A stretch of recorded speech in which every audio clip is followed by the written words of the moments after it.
okay na. Pinalitan namin yan.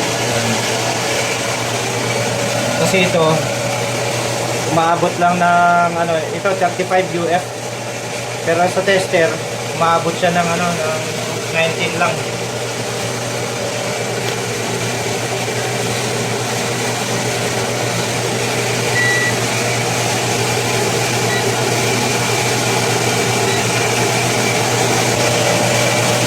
Oh. So 19 UF lang. Halos kalahati ang nawawala. So pinalitan namin. Yan, dapat 35 UF yan eh. Yan. So tandaan nyo, pag yung halimbawang mahina ang ikot nito, mahina ang ikot, i-check nyo yung capacitor. Ayun, kung yung capacitor masyadong mababa na, talagang mabagal ang ikot. Okay? So palitan lang po. So ito okay na. So walang mag-video kasi kanina. Kahit mapagbaliktad nyo naman yan, yung pagka-connection, kasi non-polar po yan.